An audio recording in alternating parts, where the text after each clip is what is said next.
Hi friends, இன்னைக்கு நம்ம தமிழின் தொன்மை, திராவிட மொழியின் சிறப்புகள் தொடர்பான செய்திகள் அந்த சிலபஸில் இப்போ 10வது புது புத்தகத்தில் இருக்கக்கூடிய தமிழ்ச்சொல் வளத்தை தான் நம்ம இன்னைக்கு பார்க்க போகிறோம்.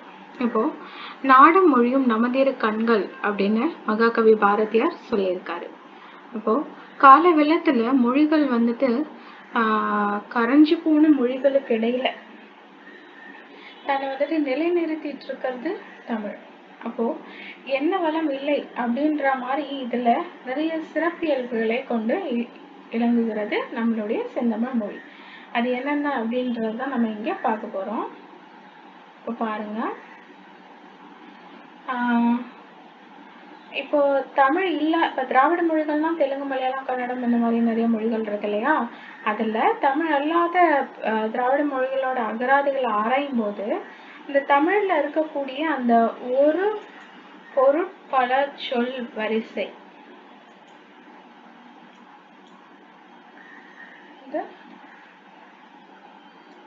ஒரு பொருள் பல சொல் வரிசைகள் அப்படின்ற அந்த இது வந்துட்டு தமிழ்ல மட்டும்தான் வந்துட்டு சிறப்பா அதுக்கே உரியதா வந்துட்டு இருக்கு. மற்ற மொழிகள்ல அந்த அளவுக்கு இல்லை அப்படின்னு சொல்றாங்க.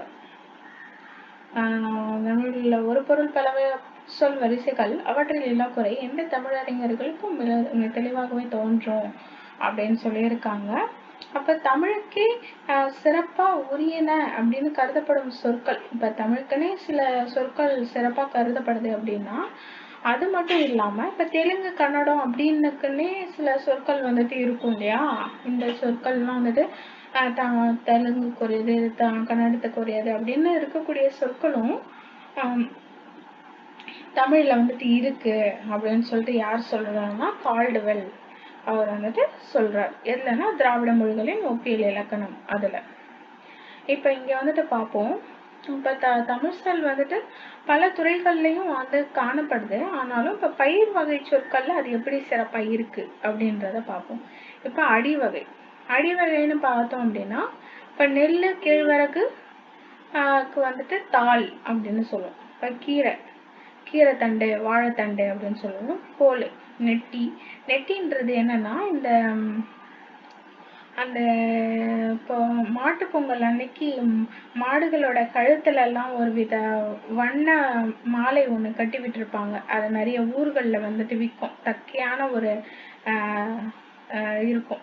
அந்த செடியை தான் வந்துட்டு அதுலேருந்து அந்த நெட்டின்ற அந்த செடியிலேருந்து தான் அந்த இது வந்துட்டு தயாரிச்சு இருப்பாங்க. ஸோ அதான் அந்த நெட்டி. அடுத்து மிளகாய் செடி, அடுத்து வந்து தூறு அப்படின்னா குத்துச்செடி, அப்படி இல்லைன்னா புதர் இந்த மாதிரி இருக்கிறத வந்துட்டு தூருன்னு சொல்லுவாங்க. நெட்டி மிளகாய் செடியை கோல் அப்படின்னு சொல்லுவாங்க. அடுத்து வந்துட்டு சோளத்தட்டை, கம்பு தட்டை அந்த மாதிரி தட்டு அல்லது தட்டைன்னு சொல்லுவாங்க. கரும்பு வந்துட்டு கழி, அந்த எத்தனை கழி அப்படின்னு தானே நம்ம சொல்லுவோம். ஸோ கரும்பு வந்துட்டு கழை அப்படின்னா மூங்கிலோட அடி. அடுத்து புளிய மரத்து அடியில் உட்காந்துருந்தோம், வேப்ப மரத்து அடியில் உட்காந்துருந்தோம் அப்படின்னு சொல்லுவோம் இல்லையா? ஸோ இப்போ அந்த இதை வந்துட்டு அடி. அடுத்து கிளை பிரிவுகள். கிளைனா முதல்ல வந்துட்டு அடி. இந்த கீழ் மரத்தை வந்துட்டு நம்ம வந்துட்டு என்ன சொல்லுவோம்னா இந்த கீழ் மரத்தை வந்துட்டு அடின்னு சொல்லுவோம். அடின்னு போகிறோமா, இந்த இடத்துல வந்துட்டு கவை. இதுலேருந்து பிரிஞ்சு கொஞ்சம் பெருசா போறது வந்துட்டு கொம்பு இல்லைன்னா கொப்பு அப்படின்னு சொல்லுவோம். இதுலேருந்து பிரிஞ்சு போகக்கூடிய இந்த இதை வந்துட்டு கிளை அப்படின்னு சொல்லுவோம், கிளை அப்படின்னு சொல்லுவோம். இதுலேருந்து பிரிஞ்சு கொஞ்சம் சின்னதா போறது வந்துட்டு சினை அப்படின்னு சொல்லுவாங்க. சினையிலேருந்து பிரிஞ்சுட்டு போறது வந்துட்டு போத்து. முருங்கை போத்தை கொண்டு வந்து நட்டு வைங்க அப்படிலாம் சொல்லுவாங்க இல்லையா? ஸோ அப்போ சினையிலேருந்து பிரிஞ்சு போகிறது போத்து, போத்துலேருந்து பிரிஞ்சு போகிறது குச்சி, அந்த குச்சியிலையும் குட்டி குட்டியாக இருக்கிறது இனுக்கு அப்படின்ட்டு சொல்லுவாங்க. அப்போ அடி, கவை, கொம்பு அல்லது கொப்பு, கிளை, கொம்பினோட பிரிவு, சினை, அடுத்த கிளையின் பிரிவு, அதுக்கப்புறமா போத்து, குச்சி, இனுக்கு. ஸோ இப்போ வந்துட்டு காய்ந்த அடியையும் கிளையையும் எப்படி வந்துட்டு நம்ம சொல்றோம் அப்படின்னு பார்ப்போம். இப்போ சுள்ளி, இப்போ இந்த இடத்துல குச்சி இருக்கு இல்லையா? இந்த குச்சியை தான் நம்ம வந்துட்டு என்ன சொல்றோம்? சுள்ளி அப்படின்னு சொல்றோம். அடுத்து விறகுன்றது இந்த கிளை. இந்த கிளை வந்துட்டு காய்ந்த சிறு கிளைய வந்துட்டு விறகு வெட்டி எடுத்துட்டு வந்து சமையல் செய்யுங்க அடுப்பெரிச்சு அப்படின்ட்டு சொல்லுவோம் இல்லையா? அதான் கிளை. அதுக்கடுத்து கழி. காய்ந்த கழியை வந்துட்டு என்ன சொல்றாங்கன்னா வெங்கழி அப்படின்னு சொல்றாங்க. காய்ந்த கொம்பு, இந்த கவை, இந்த கொம்பு, அப்புறம் இந்த அடி, இது மூணும் சேர்ந்தது தான் வந்துட்டு எது? கட்டை அப்படின்ட்டு சொல்றாங்க. ஓகேவா? கட்டை. அடுத்து இலைப்பெயர்கள்ல வந்துட்டு சொல்லணும், புளிய இலை, வேப்ப இலை. அடுத்து வந்துட்டு தாள் வந்துட்டு நெல், புல், இதெல்லாம் தாள். அப்புறம் வந்துட்டு தொகைன்றது சோளம், கரும்பு. கரும்பு தொகை, சோள தொகை, அந்த தொகையை பிரித்து போடுங்க அப்படின்னு சொல்லுவாங்க. தென்னை ஓலை, பனை ஓலை. சண்டு அப்படின்றது என்னன்னா, இப்போ இந்த தாளும் இந்த தோகையும் காஞ்சு போச்சு அப்படின்னா அதை வந்துட்டு சண்டு அப்படின்னு சொல்லுவாங்க. இதே இலை வந்துட்டு காஞ்சு போச்சு அப்படின்னா அதை வந்துட்டு சருகு அப்படின்ட்டு சொல்லுவாங்க. சரிங்களா? அடுத்து கொழுந்து. இப்போ நெல், புல்லுலலாம் துளிர் விட்டு வந்திருக்கு, தளிர் விட்டு வந்திருக்கு அப்படின்னு சொல்லுவோம் நெல், புல்லுலலாம். அடுத்து வந்துட்டு புளி, வேம்பு, இதெல்லாம் வந்துட்டு புளியங்கொழுந்து, வேப்பங்கொழுந்து, முறி அப்படின்னு சொல்லுவாங்க. முறி அல்லது கொழுந்து அது மாதிரி சொல்லுவாங்க. குருத்து அப்படின்னா சோளக்குருத்து, பனங்குருத்து, தென்னங்குருத்து, கரும்பு குருத்து விட்டு வந்திருக்கு அப்படிலாம் சொல்லுவாங்க இல்லையா? இப்போ சோளம், கரும்பு, தென்னை, பனை, அதெல்லாம் வந்துட்டு குருத்து. கொழுந்தாடை அப்படின்னுட்டு கரும்போட நுனி பகுதி, அந்த கொழுத்தாடை அதெல்லாம் திங்காதீங்க, கொழுத்தாடை கொஞ்சம் அந்தளவுக்கு நல்லா இருக்காது, கரும்போட அடிப்பகுதி தான் நல்லா இருக்கும் அப்படிலாம் சொல்லுவோம் இல்லையா? அதெல்லாம். அடுத்து பூவோட 7 நிலைகள். பூவோட 7 நிலைகள் நம்ம ஆல்ரெடி பார்த்ததுதான். அரும்பு, முகை, மொட்டு, மலர், அலர், செம்மல்னு பார்த்தோம் இல்லையா? அதுதான் பூவோட தோற்ற நிலை அரும்பு. போது அப்படின்னா பூ விரிய தொடங்கும் நிலை. போது அப்படின்னா விரிய போது, அப்ப விரிய தொடங்கும் நிலை. மலர், அலர், பூவோட மலர்ந்த நிலையை தான் வந்துட்டு மலர் இல்லைன்னா அலர்னு சொல்லுவாங்க. அப்படின்றது மரம் செடியை நின்று பூ கீழே விழுந்த நிலை. அந்த கீழே விழப்போற அந்த நிலையை தான் வந்துட்டு வீன்னு சொல்லுவாங்க, அதை விழுந்த நிலை. பூ செம்மல் அப்படின்னா பூ வந்துட்டு வாடுன நிலை.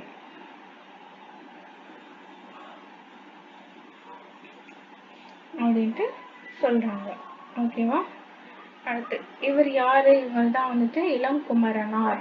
உலக பெருந்தமிழர் ரா இளங்குமரனார். இவர் வந்துட்டு ஒரு தமிழாசிரியர்.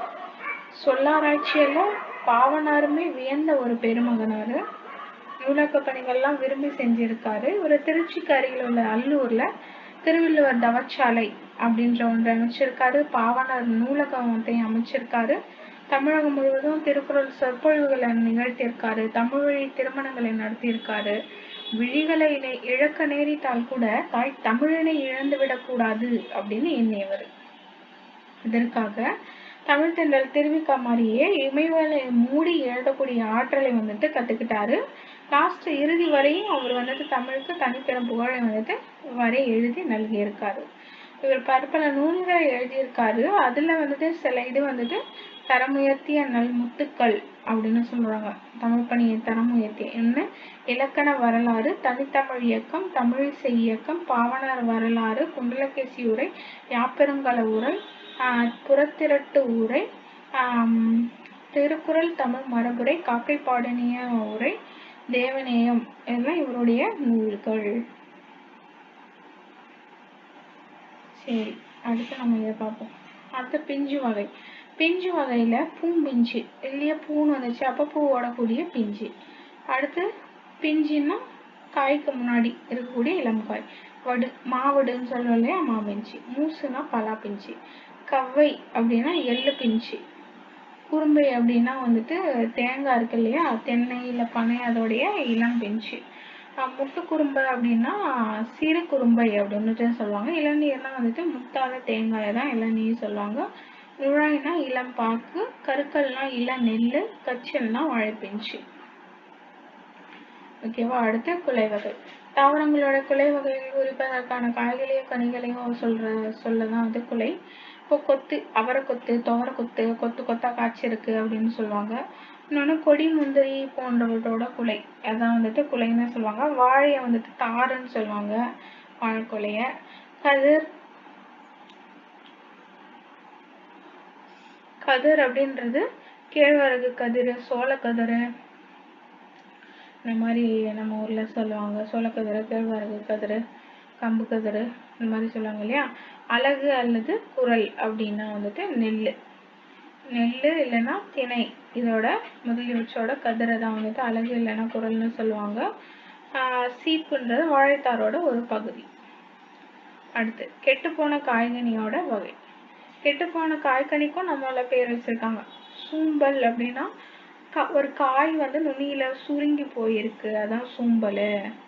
அதே சிவியல் அப்படின்னா அதே ஒரு பழம் வந்துட்டு சுருங்கி போயிருக்கு, அதுதான் வந்துட்டு சிவியல். சொத்தை அப்படின்னா புழு பூச்சி அரிச்ச காய் அல்லது கனி. வெம்பல்னா வெம்பல் போயிருக்கு, சூட்டுல பழுத்த பிஞ்சு. அழியல்னா குழு குளுத்த பழம், அதாவது ரொம்ப கனிஞ்சு போயிருக்கிறது. அழுகல் அப்படின்னா அந்த குழு குளுத்த பழம் வந்துட்டு நாரி போயிருந்துச்சுன்னா அது பேர் தான் அழுகல்.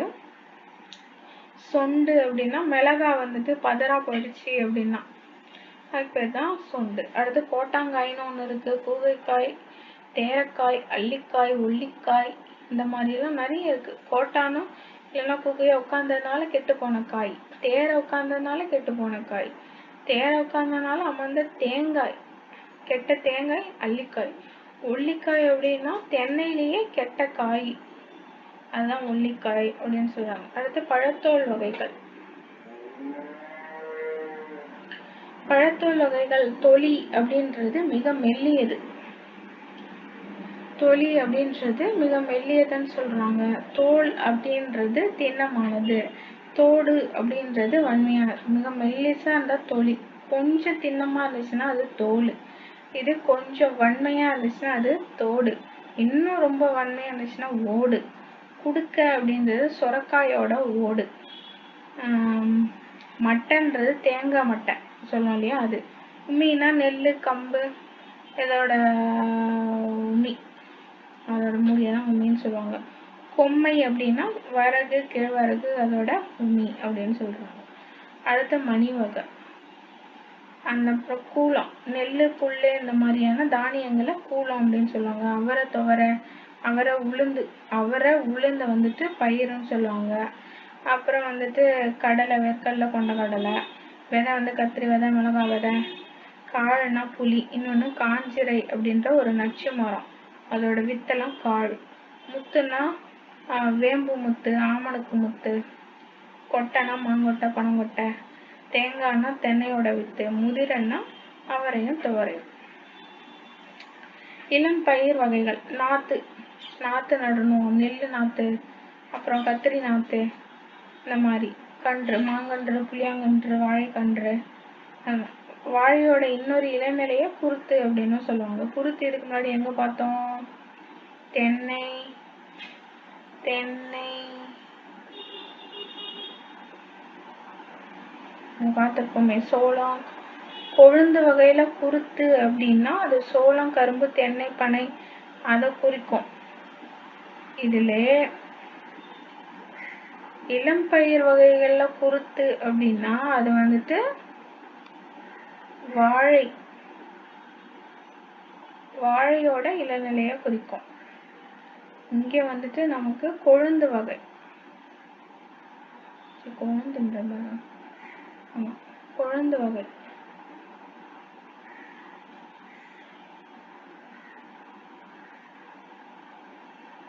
இளம் பயிர்ல குருத்து, வாழை குருத்து மாதிரி வாழையோட இளநிலை. அதே மாதிரி பிள்ளை அப்படின்னா தென்னம்பிள்ளை அப்படின்னு சொல்லுவோம் இல்லையா.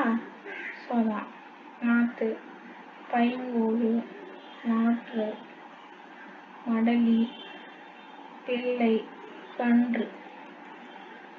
குட்டின்னா விழா இருக்கு இல்லையா, விழா மரம், அதோட இளநிலை. மடலி அல்லது வடலின்னா பனையோட இளநிலை. பைங்கூழ் அப்படின்னா வந்துட்டு நெல், நெல் சோளம் வச்சு பசும்பயிர் பயிர். மடலினா பனை, இது பிள்ளைன்னா தென்னை. இப்போ அப்பாதுரையார் என்ன சொல்லியிருக்காருன்னா, உலகத்திலேயே ஒரு மொழிக்கு முதல் மாநாடு நடந்துச்சு, உலக மாநாடு நடந்துச்சுன்னா அது தமிழுக்கு தான். அந்த மாநாட்டை நடத்தினது மலேசியா அப்படின்னு பன்மொழி புலவர் அப்பாதுரையார் சொல்றாரு. இதுகாரும் கூறியவற்றால தமிழ் சொல் வளமுடையதென்றும் தமிழ்நாடு பொருள் வளையமுடையதென்றும் நமக்கு வந்துட்டு விளங்கும் அப்படின்னு சொல்றாங்க. இப்போ ஒரு மொழி வந்துட்டு பொதுமக்களாலும் அதோட இலக்கியம் புலமக்களாலும் அமைப்பெறும். அதாவது புலவர்கள் அந்த மாதிரி இருக்காங்க இல்லையா, அவங்களால. அப்போ நம்மளுடைய தமிழ் மக்கள் உயர்ந்த பகுத்தறிவுடையவங்க. எத்தனையோ ஆராய்ச்சி நடந்து வரும் இந்த காலத்துல எத்தனையோ மொழிகள் என்று கடன் கொண்ட ஆங்கில மொழியிலையும் இலையை குறிக்க லீஃப்ன்ற ஒரு சொல் தான் இருக்கு. ஆனா வேறு பல வகைகள்ல இலைகளை பாகுபாடு நம்ம வந்துட்டு செஞ்சு இலை தொகை போலன்னு பாகுபாடு செஞ்சு வச்சிருக்கோம் அப்படின்றது பெரும் சிறப்புக்குரியது. இப்போ நம்ம தமிழ்நாடு பொருள் விளைய முடியாமது அப்படின்றது இங்க விளையக்கூடிய பொருளை வச்சாலே, விளைபொருள்களை வச்சாலே நமக்கு தெரியும். இப்போ வந்துட்டு சில நாடுகள்ல எல்லாம் விளையக்கூடிய கூலங்கள்னா தானியங்கள் அதெல்லாம் சில வகைப்பட்டதான் இருக்கு. ஆனா தமிழ்நாட்டுலதான் நிறைய இருக்குன்னு சொல்றாங்க. இப்போ கோதுமை எடுத்துக்கிட்டீங்கன்னா அதுல சம்பா கோதுமை, குண்டு கோதுமை, வார்கோதுமை அப்படின்ட்டுதான் இருக்கு. ஆனா நெல்லுல தான் செந்நெல்லு, வெண்ணெல்லு, கார்நெல்லு அப்படின்னும் சம்பா, மட்டை, காரு. அதுல சம்பால மட்டுமே மொத்தம் ஆவிரப்பூச்சம்பா, ஆனைக்கொம்பன் சம்பா 60 வகை இருக்காம் சம்பால. ஆவிரப்பூச்சம்பா, ஆனைக்கொம்பன் சம்பா, குண்டு சம்பா, குதிரைவாலி சம்பா, சிறுமணி சம்பா, சீரக சம்பா, இந்த மாதிரி 60 வகைகள் இருக்குதான். அது மட்டும் இல்லாம வரகு, காடை, கன்னி, குதிரைவாலி இந்த மாதிரியான சிறு குலங்க தமிழ்நாட்டுல மட்டும் இல்லாம வேற எங்கேயும் விளையாடுறதில்ல. எதுனா வரகு, காடை, கன்னி, குதிரைவாலி. அந்த காலம் மாதிரி முத்தும் பவளமும் இங்க விளையல அப்படின்னாலும் இங்க வந்துட்டு நிறைய தானியங்கள்லாம் இப்ப வரையும் விளைஞ்சிட்டு இருக்கு. அந்த ஒரு நாட்டோட வளத்துக்கு ஏத்த மாதிரிதான் அந்த நாட்டோட அறிவு ஒழுக்கமும் அமைஞ்சிருக்கும். அதோடைய தனிப்பெரும் வளர்த்தினாலதான் தமிழ் மக்கள் வந்துட்டு அவங்களுக்குன்னு தனிப்பெரும் நாகரிகத்தோடையவங்களா இருந்திருக்கிறாங்க அப்படின்னு சொல்றாங்க. அப்போ திருந்திய மக்களை ஒரு மற்ற உயிரினின்று பிரித்து காட்டுவது எதுனா மொழி. அதுவேதான் ஒரு நாட்டாரோட அல்லது இனத்தாரோட நாகரிகத்தை அளந்தறிவதற்கும் சிறந்த வழி அப்படின்னு சொல்றாங்க. விலங்குகள்கிட்டேன்னு பிரிச்சு காட்டுது, அவங்களுடைய நாகரிகத்தை வந்துட்டு அளந்தறிவதற்கும் சிறந்த வழியாகவும் அது இருக்கு. அப்ப பொருளை கூர்ந்து நுண் பாகுபாடு செய்து அவற்றிற்கேற்ப கருப்பொருட் சொற்களும் நுண்பொருட் சொற்களும் அமைத்துக் கொள்வது சிறந்த மதிநுட்பமும் பண்பாடும் உடைய மக்கட்கே இயலும். அப்போ ஒவ்வொரு பொருளையும் பகுத்து அதுக்கு ஒவ்வொன்றுத்துக்கும் ஒரு பேர் வச்சு நம்ம வந்துட்டு இது பண்றது வந்துட்டு ஒரு சிறந்த மதிநுட்பமும் பண்பாடும் உடைய மக்களுக்கே இயலும் அப்படின்னு சொல்றாங்க. இந்த பாவாணருடைய தமிழ் சொல் வளம் அப்படின்ற கட்டுரையில ஒரு 29 வகையான சொல் வளங்களை வந்துட்டு விளக்கியிருக்காரு.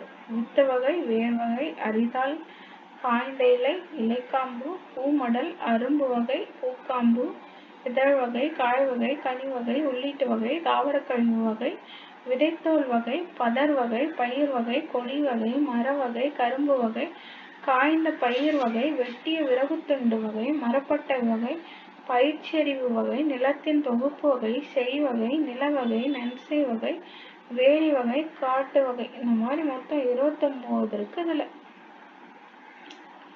அடுத்து இந்த தேவநேய பாவாணர் எப்படி அழைக்கப்படுறாங்கன்னா மொழி ஞாயிறு அப்படின்னு அழைக்கப்படுறாரு. சொல்லாய்வு கட்டுரைகள் அப்படின்ற நூலுல தமிழ்ச்சொல் வளம் அப்படின்ற கட்டுரையோட சுருக்க பாடம் தான் இங்க கொடுக்கப்பட்டிருக்காங்க. இந்த கட்டுரையில உள்ள சில குறிப்புகள் மட்டும்தான் மாணவர்களுடைய புரிதலுக்காக சேர்க்கப்படுது. ஏன்னா இவ்வளவு கொடுத்துருக்காங்க அந்த கட்டுரையில. அதுல அந்த பயிர் வகையை மட்டும்தான் இப்ப நம்ம அங்க கொடுத்துருக்காங்க.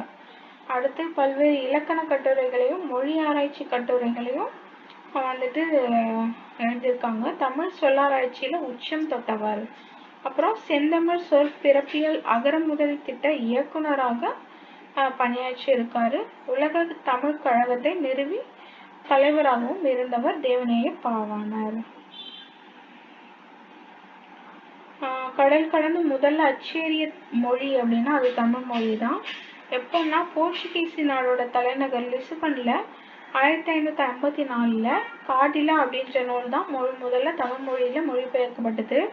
அது எப்படி இருக்கும்னா ரோமன் வடிவில் கருப்பு சிவப்பு வண்ணங்கள்ல அது வந்துட்டு அந்த காலத்துல மொழிபெயர்த்திருக்காங்க. அதோட முழு பேர் என்னன்னா கார்டிலா டி லிங்குவா தமிழ் போர்ச்சுகீஸ் அப்படின்றதுதான். அதுதான் இந்திய மொழிகள்லேயே மேலை நாட்டு எழுத்துறவில் முதலில் அச்சேறியது தமிழ் மொழி அப்படின்னு சொல்லிட்டு 6ஆம் உலகத்தமிழ் மாநாட்டு மலர் அப்படின்றது சொல்லுது.